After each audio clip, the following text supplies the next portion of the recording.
Hello दोस्तों, chase the goal career institute के इस ऑनलाइन प्लेटफॉर्म के ऊपर आप सबका हार्दिक अभिनंदन है।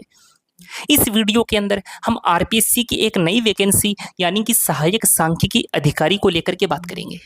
इसका जो नोटिफिकेशन भी आरपीएससी के द्वारा जारी किया जा चुका है। तो आपने यदि इस चैनल को सब्सक्राइब नहीं किया है तो इस चैनल को सब्सक्राइब जरूर कीजिए, ताकि इस वैकेंसी से रिलेटेड किसी भी प्रकार की कोई भी जो लेटेस्ट न्यूज है वो आप तक तुरंत पहुंच सके। तो इस वीडियो में हम पूरी डिटेल में चर्चा करेंगे कि सहायक सांख्यिकी अधिकारी के अंदर टोटल पद कितने आए हैं, इसमें आपका एज क्राइटेरिया क्या रहेगा, आपका एग्जाम पैटर्न क्या रहेगा, क्वालिफिकेशन क्या रहेगी और आपकी सैलरी क्या रहने वाली है। सारी की सारी चीजों की चर्चा हम इस वीडियो के माध्यम से करेंगे।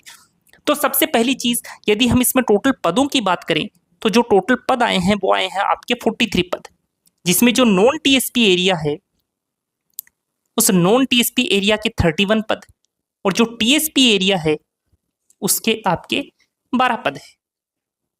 तो पद वैसे देखने में संख्या काफी कम है, 43 नंबर ऑफ पोस्ट काफी कम है, लेकिन यदि आप तैयारी उस हिसाब से करते हो, कभी भी ये मत सोचा करो कि जो नंबर ऑफ पोस्ट आई हैं वो काफी कम आई हैं। अगर आपकी तैयारी उस लेवल की होगी तो ये मान करके चलो कि कितनी भी कम पोस्ट क्यों ना आई हो, आप अपनी एक वैकेंसी वहां से इजीली क्लियर कर जाओगे।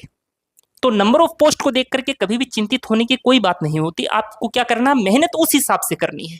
ठीक है दोस्तों, तो पद आए हैं इसमें 43। यदि हम क्वालिफिकेशन को लेकर के बात करें कि इसमें क्वालिफिकेशन क्या रहने वाली है, तो आपके पास चाहे एमए की डिग्री हो, इसके अलावा आपने एमएससी किया हो या फिर आपने एमकॉम किया हो। अब हो सकता है एमए आपने स्टैटिस्टिक्स से किया हो या इकोनॉमिक्स से किया हो, तो दोनों केसेस के अंदर आप इस फॉर्म के लिए एलिजिबल है।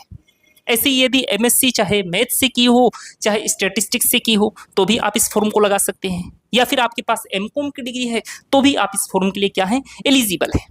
लेकिन एक चीज का ध्यान रखना है, मान लो कई बार स्टूडेंट के माइंड में ये डाउट आ जाता है कि कोई स्टूडेंट मान लो ऐसा है जिसकी ये जो डिग्रियां हैं अभी चल रही हैं, तो क्या उस केस में भी वो कैंडिडेट जो है इस फॉर्म को अप्लाई कर सकता है क्या? तो वो कैंडिडेट उस केस में इस फॉर्म को अप्लाई कर सकता है यदि एग्जाम तिथि तक उसकी ये डिग्री कंप्लीट नहीं हो जाती। एग्जाम की जो डेट होगी उस एग्जाम की डेट तक जो आपका कंप्यूटर का सर्टिफिकेट है वो भी आपके पास होना चाहिए। इसके अलावा चाहे आपने एमए किया हो, चाहे एमएससी की हो, चाहे एमकॉम किया हो, उसकी जो आपकी डिग्री है वो डिग्री भी आपकी क्या हो जानी चाहिए, कंप्लीट हो जानी चाहिए। उसी केस में आप इस फॉर्म के लिए एलिजिबल हैं। तो इन तीनों डिग्री में से कोई सी भी डिग्री यदि आपके पास है तो आप इस फॉर्म को अप्लाई कर सकते हैं। प्लस इसके साथ ही साथ आपके पास एक आरएससीईआरटी का सर्टिफिकेट भी होना चाहिए। यदि आरएससीईआरटी का सर्टिफिकेट नहीं है तो कंप्यूटर डिप्लोमा के किसी भी कोर्स का सर्टिफिकेट होगा वो मान्य होगा। अब ये जो कंप्यूटर डिप्लोमा के किसी भी कोर्स के सर्टिफिकेट का मतलब मेरा क्या कहना है, यदि आपके पास मान लो कि आरएससीईआरटी का सर्टिफिकेट नहीं है तो ओ लेवल का सर्टिफिकेट होगा तो वो भी मान्य हो जाएगा। इसके अलावा यदि आपके 12th क्लास में कंप्यूटर एज ए सब्जेक्ट था तो भी आप इस फॉर्म के लिए एलिजिबल हैं, चाहे आपके पास आरएससीईआरटी का सर्टिफिकेट ना भी हो।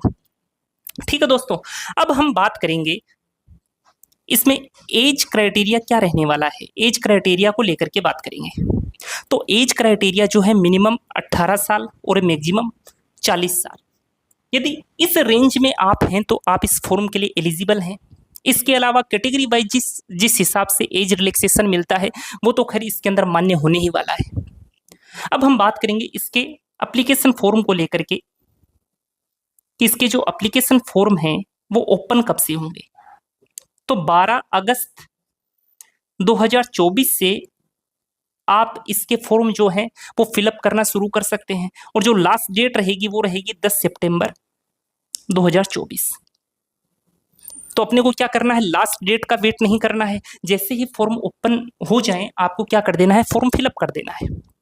यदि हम पेपर पैटर्न की बात करें, एग्जाम पैटर्न की बात कर लें कि इसमें एग्जाम पैटर्न क्या रहता है, तो टोटल 100 नंबर का पेपर होगा। उस 100 नंबर के पेपर के अंदर अपने से राजस्थान जीके पूछी जाएगी, इसके अलावा कंप्यूटर पूछा जाएगा, इसके अलावा मैथमेटिक्स पूछी जाएगी, इसके अलावा स्टैटिस्टिक्स पूछी जाएगी, इसके अलावा इकोनॉमिक्स पूछी जाएगी। ये सारी की सारी चीजें जो है वो अपने से इस पेपर के अंदर पूछी जाएंगी। जिसमें जो राजस्थान जीके होगा वो राजस्थान जीके आपका 30 नंबर का होने वाला है। बाकी ये जो 4 सब्जेक्ट हैं वो आपके 70 नंबर के होने वाले हैं। यानी कि 70 और 30 यानी टोटल कितने नंबर का पेपर होगा आपका? 100 नंबर का पेपर होगा। और ये जो पेपर होगा ये 2 पार्ट में होगा। पार्ट ए के अंदर तो आपसे राजस्थान जीके पूछा जाएगा और पार्ट बी के अंदर आपसे ये सारी की सारी चीजें पूछी जाएंगी।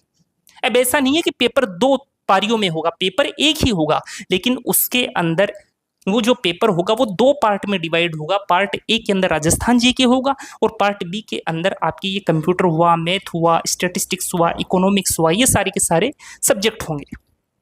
यदि हम इसमें सैलरी की बात कर लें कि इसमें सैलरी क्या रहने वाली है, तो ये 4200 ग्रेड पे की जॉब है, यानी कि अच्छी समझ सकते हो आप, अच्छी जॉब है, अधिकारी पोस्ट की जॉब है। इसके अलावा लेवल 11 की ये जॉब है। तो ये सारी की सारी चीज़ें हम लोगों ने डिटेल में चर्चा की कि इस एग्जाम के अंदर किस हिसाब से पोस्ट रहेंगी, क्वालिफिकेशन क्या रहेगी, सैलरी क्या रहेगी, एग्जाम पैटर्न क्या रहेगा। और इस एग्जाम से रिलेटेड किसी भी प्रकार की कोई भी लेटेस्ट न्यूज़ होगी वो इस चैनल के माध्यम से आपको दे दी जाएगी। इसलिए आप इस चैनल को सब्सक्राइब जरूर कीजिए और आपको ये वीडियो भी पसंद आया होगा। यदि वीडियो पसंद आया है तो इस वीडियो को लाइक भी कीजिए। तो मिलते हैं ऐसे ही एक और लेटेस्ट इन्फॉर्मेशन के साथ, तब तक के लिए धन्यवाद दोस्तों।